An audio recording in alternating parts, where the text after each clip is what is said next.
नमस्कार, राम राम, जय हिंद दोस्तों। आप सभी विद्यार्थियों का हार्दिक स्वागत करता हूं let's math educational YouTube channel के अंदर। दोस्तों, आप सभी को पता है कि 25 दिसंबर को सेकंड ग्रेड का जीके का पेपर जो है होने वाला था, वो सरकार के द्वारा रद्द कर दिया गया। कारण बताए गए कि वो पेपर जो है वो समय से पहले लीक हो गया था। इसी कारण आनन फानन के अंदर सरकार ने वो पेपर जो है वो रद्द करके, स्थगित मान लो चाहे रद्द मान लो, स्थगित करके अब जो है वो 28 जनवरी को वो पेपर जो है वो सरकार करवाने जा रही है। और बाकी पेपर्स जो है वो पेपर यथावत रखे उन्होंने, और ऐसा दावा किया गया सरकार द्वारा कि वो पेपर जो है वो लीक नहीं हुए हैं। तो दोस्तों, इसी मुद्दे पर बहुत जनों ने मुझे कहा कि सर आप भी इस सेकंड ग्रेड पेपर लीक पर कुछ बोलिए, क्योंकि आज जो है वो वाकई में पूरा राजस्थान जो है वो एक होकर सेकंड ग्रेड की भर्ती को रद्द करने की मांग कर रहा है। और इसके अंदर विद्यार्थियों ने हमें, जब रीट का आंदोलन चल रहा था, रीट पर सीबीआई जांच की मांग का जब आंदोलन चल रहा था, उपेंद्र जी यादव, गोविंद जी मीणा और किरोड़ीलाल मीणा जी के नेतृत्व के अंदर इरा बोस थे, उस समय असलम जी थे, सब थे। तो उस समय जो है वो उस आंदोलन के अंदर भी मैं गया था और उस आंदोलन को भी हमने पूरा सपोर्ट किया था। तो विद्यार्थियों ने कहा सर सेकंड ग्रेड जैसी भर्ती जो है, जिसके अंदर लाखों विद्यार्थी शामिल है, उसके बारे में भी आपको अपने चैनल पर बोलना चाहिए कि आपकी क्या राय है और क्या विद्यार्थियों के साथ में गलत हो रहा है। तो दोस्तों, इसीलिए इस वीडियो के माध्यम से मैं आपको पूरी सच्चाई बताने की कोशिश करूंगा और क्या अब विद्यार्थियों को करना है, क्योंकि विद्यार्थी कंफ्यूजन में है कि रीट का एग्जाम भी आ रहा है, हमारा फर्स्ट ग्रेड का एग्जाम भी है, इसके अलावा सीईटी का एग्जाम भी है, इसके अलावा दोस्तों सीईटी ग्रेजुएशन लेवल का एग्जाम भी है, तथा अन्य बहुत से एग्जाम्स हैं जो अब आने वाले हैं, जिनकी तैयारी जो है वो विद्यार्थी कर रहे हैं। तो इसी बीच में इस पेपर लीक के मामले का हम क्या करें सर, तो इस प्रकार की बातों को लेकर मैं आपके सामने हाजिर हूं। तो दोस्तों, इस वीडियो को लाइक जरूर कीजिएगा वीडियो शुरू करने से पहले, क्योंकि लगभग 3.5-4 महीनों बाद में मैं वीडियो डाल रहा हूं आज। तो ध्यान से मेरी बात सुनिएगा। दोस्तों, कहानी शुरू होती है 25 दिसंबर से, जहां पर पेपर लीक हुआ और एक विद्यार्थी ने कलेक्टर साहब को फोन करके कहा कि सर इस बस के अंदर पेपर जो है वो करवाया जा रहा है। पुलिस ने उस बस को पकड़ा तथा 50 के लगभग विद्यार्थी वहां पर थे और उन सबको आजीवन जो है वो निरस्त कर दिया कि अब एग्जाम वो है वो जीवन में कभी नहीं दे सकते आरपीएससी का।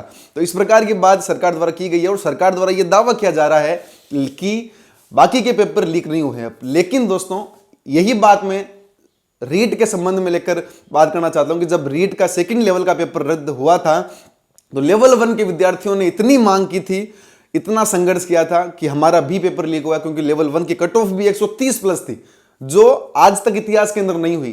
तो उस समय लेवल 1 के विद्यार्थियों ने, रीट के विद्यार्थियों ने यह आंदोलन किया था कि पेपर रद्द हो, लेकिन दोस्तों वो आंदोलन सफल नहीं रहा। इसीलिए अब जो है वो पेपर लीक लगातार हो रहे हैं। अगर उस समय किरोड़ीलाल मीणा जी के समर्थन के अंदर अगर हजारों की भीड़ आ जाती, तो उस समय सीबीआई जांच हो जाती और राजस्व का कानून जो है वो राजस्थान की भर्तियों पर लागू होता, परंतु उस समय वो नहीं हुआ। तो दोस्तों, राजस्थान के आज के डेट के अंदर सभी, चाहे वो टीचर्स हो जाए, मुकेश पंचोली जी हो गए, आशु सर हो गए, निर्मल गहलोत सर ने भी अभी जो है फेसबुक पर भी पोस्ट डालकर और ट्विटर पर भी जानकारी दी है कि वो भी इस पेपर रद्द को करवाने की मांग कर रहे हैं और सीबीआई जांच की मांग करनी है दोस्तों। क्योंकि पेपर रद्द तो हो जाएगा, बहुत बढ़िया बात है, लेकिन सीबीआई जांच जब तक नहीं होगी, जब तक किसने पेपर लीक किया था। क्योंकि आरपीएससी के चेयरमैन कह रहे हैं कि कोचिंग संस्थाओं वालों ने इस पेपर को लीक करवाया है। अब ये बात जब कही, तो हमारे मुकेश जी पंचोली जो है वो वाकई में एक क्रांतिकारी भावना को रखते हैं और उनको आ गया भयंकर वाला गुस्सा। अब वो आंदोलन के अंदर खुद पहुंचे। बाकी मैंने आज तक देखा नहीं है कि कोचिंग संस्थान का जो डायरेक्टर है वो खुद पहुंचता है, लेकिन इस बार मुकेश जी पंचोली का मैं बहुत बहुत धन्यवाद देना चाहता हूं कि वो हमारे बीच में जो पहुंचे और उन्होंने छाती ठोक के ये बात की कि हम पर इंजाम लगाने से पहले सरकार को सोचना चाहिए, आरपीएससी के चेयरमैन साहब को सोचना चाहिए कि कोचिंग संस्थान वालों ने पेपर लीक करवाया है। तो इसलिए वो भी इस आंदोलन के समर्थन में है। इसके अलावा उपेंद्र यादव जो है, उन्होंने 28 तारीख को इस प्रकार का धरना दिया था जयपुर के अंदर, और 4 तारीख को वो फिर से एक बहुत बड़ा आंदोलन करने वाले हैं। उस आंदोलन का भी हमारा लेट्स मैथ चैनल जो है वो पूरा सपोर्ट करता है। इसके अलावा असलम चौबदार, इसके अलावा इरा बोस, इसके अलावा गोविंद जी मीणा, जो वाकई में शानदार अभी काम कर रहे हैं, जो राहुल गांधी जी से भी पेपर लीक के बारे में मिलके आए थे, और उनके साथ में किरोड़ीलाल मीणा जी जो है, राजस्थान सरकार की जो गलतियां हैं उनको चुन चुन कर सामने रखने के लिए किरोड़ीलाल मीणा जी जो है वो समय पर प्रतिबद्ध है और बहुत ही शानदार। पूरी राजस्थान के विद्यार्थी उनके ऋणी हैं। जहां पर राजस्थान में इतने सांसद है, कोई निकल के नहीं आता, लेकिन किरोड़ीलाल मीणा जी जो है वो आपके लिए वाकई में रात दिन धरने पर, मैं खुद उनके साथ में रीट के समय बैठा था, लेकिन उस समय विद्यार्थी ज्यादा नहीं थे, इसलिए वो आंदोलन असफल रहा था दोस्तों। तो इस बार जो है ये आंदोलन असफल ना रहे, इसलिए मैं आपको ये बात कतई नहीं कह रहा हूं कि आप जो है वो अपनी पढ़ाई छोड़कर जो है वो इस काम में लगिए, या फिर आप आंदोलन के अंदर आइए, या फिर आप और कुछ करिए। लेकिन दोस्तों, जब भी आपको कुछ समय के लिए समय मिले तो आपको जरूर आना चाहिए दोस्तों, क्योंकि ये राजस्थान सरकार जो है वो वाकई में अब विद्यार्थियों के साथ में अन्याय करने लग गई है। राजस्थान सरकार अगर चाहे तो वो सेकंडों के अंदर पता लगा सकती है कि किसने पेपर लीक किया, लेकिन शायद हमारी ये दुर्भाग्य है कि जैसा किरोड़ीलाल मीणा जी कहा है कि सरकार आरपीएससी के गुप्त विभाग से पेपर लीक हुआ था। दोस्तों देख लीजिए, तो इस प्रकार की बातें चल रही है। और सेंटर्स पर इंतजाम करने से क्या मतलब है? कोई मतलब नहीं है। जब पेपर पहले से लीक हो रहे हैं, कहते हैं 14 दिन पहले पेपर लीक हो गया था, तो 14 दिन पहले दोस्तों इमेजिन करो, रीट का अगर पेपर लीक हो गया, फिर से रीट मेंस का पेपर लीक हो गया, तो कहां जाएंगे भाई अपन, कहां जाएंगे? तो कुछ नहीं है भाई साहब, ये सेकंड ग्रेड का जो पेपर लीक हुआ है ना, इससे बहुत बड़ी सीख लेनी चाहिए राजस्थान के विद्यार्थियों को। और वाकई में अब कुछ दिन उपेंद्र जी यादव भी 4 तारीख को कर रहे हैं, उनका सपोर्ट करना चाहिए। और सोशल मीडिया में बहुत बड़ी ताकत है दोस्तों, क्योंकि गवर्नमेंट को वोट अपन ही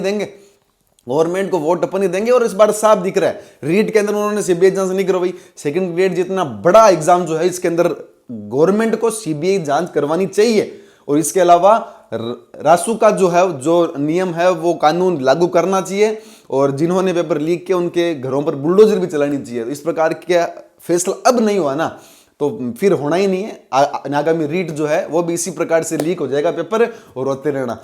कल एक अखबार के अंदर मैं न्यूज पढ़ रहा था कि सबको नौकरी मिल रही है, पेपर बेचने वाले भी कमा रहे हैं और खरीदने वाले तो वैसे ही रोजगार पा रहे हैं। मर रहा कौन है भाई साहब? मर गया अपने जो मध्यम वर्गीय परिवार का जो एक भोला भाला स्टूडेंट है, जो रात दिन तैयारी करता है, सुबह शाम तैयारी करता है, उसके साथ में कहीं ना कहीं अन्याय हो रहा है। तो ये अन्याय भाई मेरे से तो देखा नहीं जाएगा, इसलिए मैं खुद आपके सामने लाइव आकर आज आपसे खुद से ये आह्वान करना चाहता हूं कि आप जो है, भले ही कोई दिक्कत नहीं है, मेरे चैनल को भले ही लाइक करो चाहे मत करो, सब्सक्राइब करो चाहे मत करो, चलता रहेगा, कोई दिक्कत वाली बात नहीं है। लेकिन सोशल मीडिया पर राजस्थान सरकार, मुख्यमंत्री अशोक गहलोत को ट्विटर पर टैग करके, यूट्यूब पर आप जो है वीडियो शेयर करके किसी भी प्रकार से आप राजस्थान सरकार को ये एहसास जरूर दिलाएं कि भाई साहब आप जो है इस प्रकार से जो मनमानी कर रहे हो ना। और दोस्तों आशु सर तो खुद राजस्थान पुलिस के अंदर लगे हुए हैं। राजस्थान पुलिस में लगा हुआ बंदा जो है वो राजस्थान सरकार के खिलाफ ही मोर्चा खोलने आंदोलन में आ रहा है। सोच लो कितनी बड़ी बात है। तो जो राजस्थान पुलिस के अंदर लगा हुआ बंदा है, आशु जीके ट्रिक्स, आपको अब जानते होंगे, वो खुद सरकार के खिलाफ यहां पर आए हैं। तो कितनी बड़ी बात है दोस्तों। तो वाकई में उनको भी बताए। उसके अलावा बहुत से ऐसे लोग हैं जो इस आंदोलन को सफल बनाने के लिए, इस भर्ती को, राजस्थान को पेपर लीक मुक्त राजस्थान बनाने के लिए लगातार काम कर रहे हैं दोस्तों। इसके अलावा अब आपको करना क्या है दोस्तों? पढ़ाई वेस्ट नहीं करनी है। आपसे यही गुजारिश है कि इस वीडियो को जो है वो अगर आप शेयर करना चाहते हो, अगर मेरी बात आपको सही लगती है तो आप जरूर इसको शेयर करिएगा। इसके अलावा दोस्तों ट्विटर पर ट्रेंड जरूर चलाइएगा। एक ट्वीट सीएमओ राजस्थान अशोक जी गहलोत को जरूर करिएगा कि पेपर रद्द किया जाए, सीबीआई जांच की जाए, रासू का कानून लागू किया जाए, ताकि हमारी भाई साहब जो रीट आने वाली है उस पर प्रभाव ना पड़े। क्योंकि अगर इस बार भी रीट का अगर एग्जाम, इसका पेपर जो है वो लीक हो गया तो भाई उसके बाद में मेरे हिसाब से गवर्नमेंट की तैयारी करने का कोई मतलब ही नहीं है भैया ना। और वैसे भी अभी राजस्थान में बेरोजगारी किस लेवल पे है, तो बहुत अधिक हालत खराब है बच्चों की। मैं तो खुद देखता हूं कि यहाँ पर कितने लाइब्रेरियां भरी पड़ी है, ठीक है ना। तो भाई साहब यही गुजारिश है कि हम जो है, हमारा चैनल जो है राजस्थान की इस भर्ती का पूरा विरोध करता है, इसको रद्द करने की मांग करता है। इसके अलावा मुकेश जी पंचोली का बहुत बहुत धन्यवाद कि उन्होंने जो है वो बाहर आकर गवर्नमेंट के खिलाफ जो है वो इस प्रकार की बात कही है। बहुत शानदार दोस्तों। इसके अलावा निर्मल जी गहलोत ने भी ट्वीट किया है, उनका भी बहुत बहुत धन्यवाद। गोविंद जी मीणा और किरोड़ीलाल मीणा जी बहुत बहुत धन्यवाद। उपेंद्र यादव का तो जितना धन्यवाद करें उतना कम है, तो आपका भी बहुत बहुत धन्यवाद सर। और कभी भी हमारी भी जरूरत पड़े तो हमें भी आप जो है वो एक इशारा कर दीजिएगा, हम जो है वो बिल्कुल तैयार हैं। क्योंकि हमारा भी आपकी तरह एक सपना है कि राजस्थान को पेपर लीक मुक्त राजस्थान बनाया जाए। तो इस प्रकार की बातें मैं आप सभी से दोस्तों गुजारिश करना चाहता हूं। सभी और राजस्थान के अंदर इस प्रकार के जो है वो नेता है, हमारी बहुत बड़ी खुशकिस्मती है, वरना बाकी राज्यों की हालत बहुत खराब है दोस्तों। इसलिए दोस्तों ध्यान रखिएगा। आपसे मैं इस वीडियो के अंदर विदाई लेना चाहता हूं। मैं फिर से जल्द ही आपसे रूबरू होऊंगा। इसके अलावा दोस्तों इस चैनल को सब्सक्राइब नहीं किया है तो जरूर कीजिएगा, वीडियो को लाइक नहीं किया तो जरूर कीजिएगा, क्योंकि मैं आपके लिए इसी प्रकार की वीडियोज और एजुकेशन संबंधी सामग्री जो है वो लाता रहता हूं। धन्यवाद। जय हिंद, जय भारत, वंदे मातरम।